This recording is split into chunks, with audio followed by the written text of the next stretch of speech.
Act 1, Scene 3. Thunder. Enter 3 witches. Where hast thou been, sister? Killing swine. Sister, where art thou? A sailor's wife had chestnuts in her lap, and munched and munched and munched. Give me, quoth I, aroint thee, witch, the rump-fed Ronion cries. Her husband's to Aleppo gone, master of the tiger, but in Sieve I'll thither sail, and like a rat without a tail, I'll do, and I'll do. I'll give thee a wind. Thou art kind. And I another. I myself have all the other, and the very ports they blow, all the quarters that they know in the shipman's card. I will drain him dry as hay. Sleep shall neither night nor day hang upon his penthouse lid. He shall live a man forbid.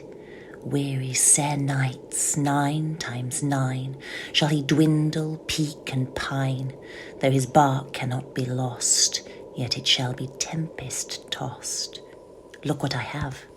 Show me, show me. Here I have a pilot's thumb, wrecked as homeward he did come. Drum within. A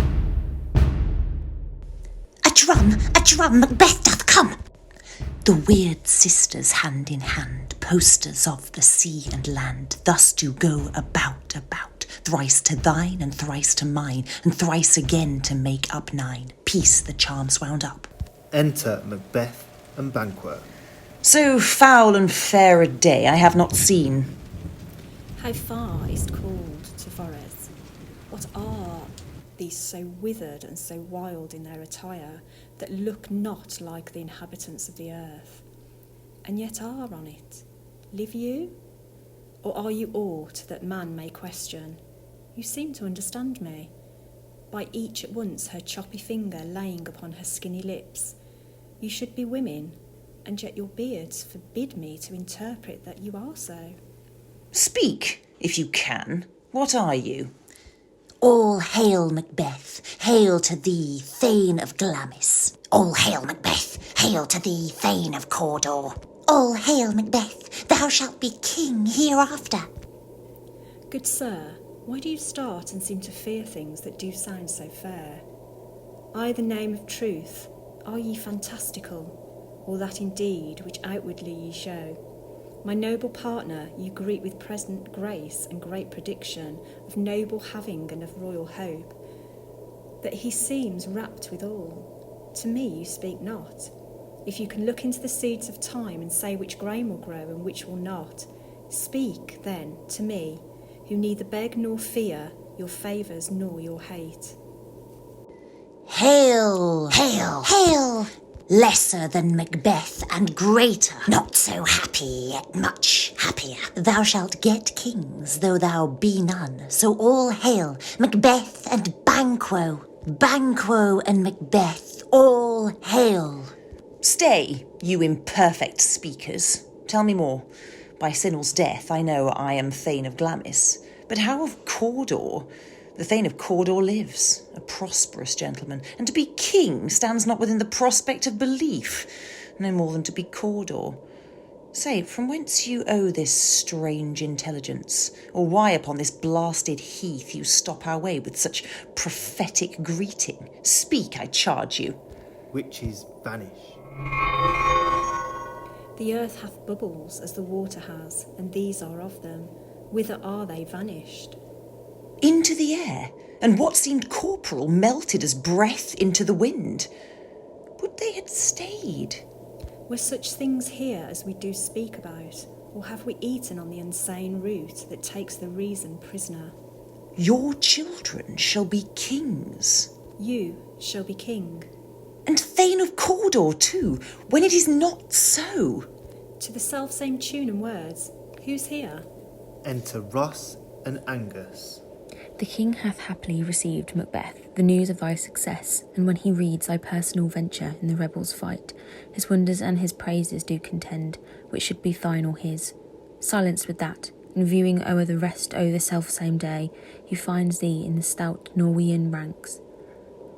Nothing afeared of what thyself didst make, strange images of death, as thick as hail, came post with post, and every one did bear thy praises in his kingdom's great defence, and poured them down before him.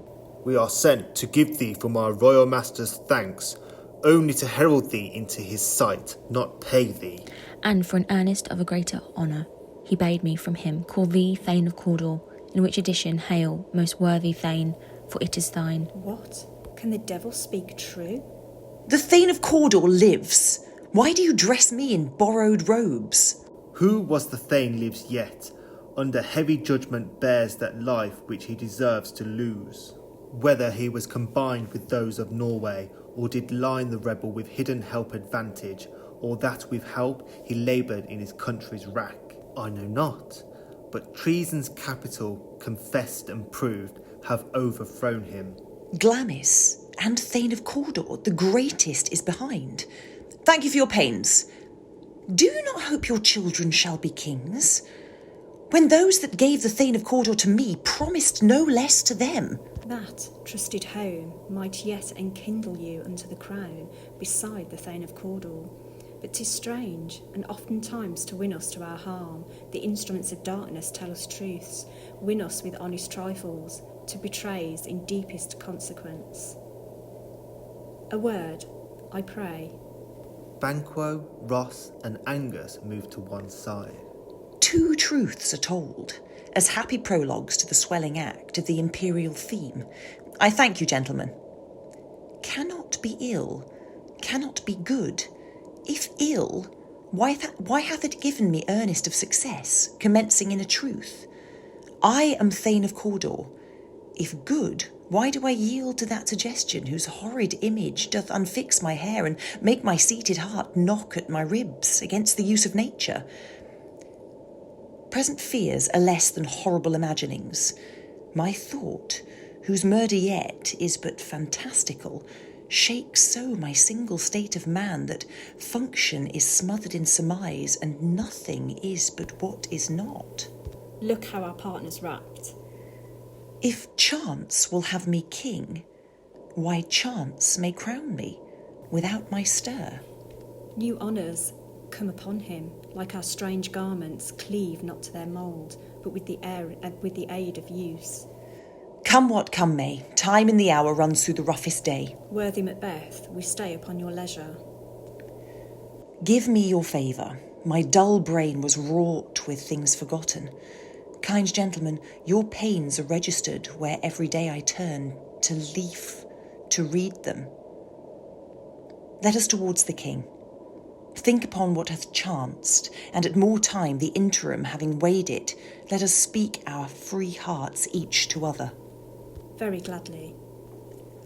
Till then, enough. Come, friends. Exeunt.